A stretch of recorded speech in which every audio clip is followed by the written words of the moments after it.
Le temps de travail, ces fameuses 35 heures, voilà le sujet alibi par excellence qui cristallise les passions, qui est érigé par certains en explication monocausale du mal français.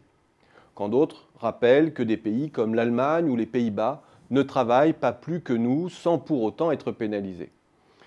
Je ne m'appesantis pas ici sur tous les problèmes de mesure. Le fait que ce n'est pas la même chose dans une économie de travailler 35 heures en règle générale ou de travailler 35 heures avec une très forte dispersion autour de la moyenne, avec une combinaison de durée longue ou courte adaptée aux besoins des entreprises.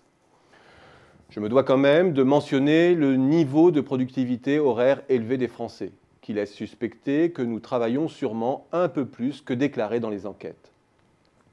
Je me dois aussi de signaler la grande variabilité des résultats selon que l'on mesure la durée sur une semaine, sur un an, en y intégrant les différentes formes de congés, ou sur la vie entière, en y intégrant les temps d'inactivité et de chômage.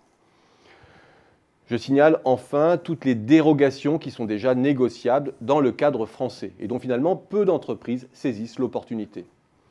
Tout cela suffit à prendre conscience que le sujet est déjà éminemment complexe à la base. Et comme si cela ne suffisait pas, voilà que la mutation numérique porte la dernière estocade à ce concept de durée du travail.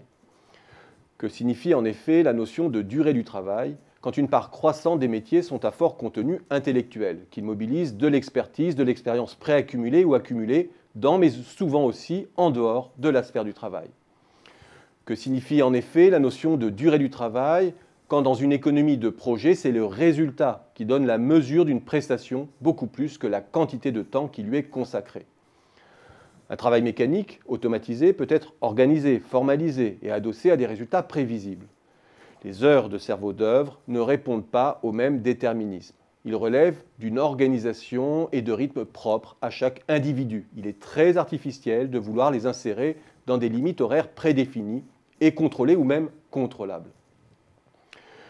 Que signifie la notion de durée du travail quand les outils numériques effacent les frontières entre la vie professionnelle et la vie privée? Des outils qui permettent à tout individu de maintenir sa relation au travail en dehors du cadre physique de l'entreprise. Des outils qui permettent réciproquement d'acheter à toute heure et en tout lieu, de communiquer en permanence, de surveiller sa santé, dans un flux continu d'émotions dont on ne sait plus si elles relèvent de la sphère du travail ou de l'intimité.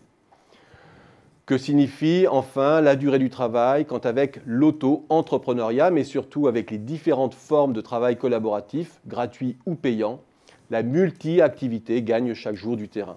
Quand chaque consommateur devient un coproducteur ou un co-concepteur en dehors de son temps de travail formel, de façon parfois consciente et le plus souvent inconsciente.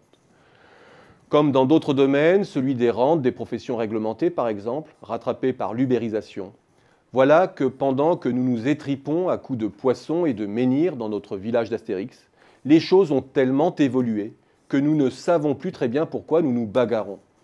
C'est une chance au fond, puisque la question si crispante et clivante du plus ou du moins en matière de durée du travail perd de son acuité, et que tout l'enjeu est bien de repenser les rythmes.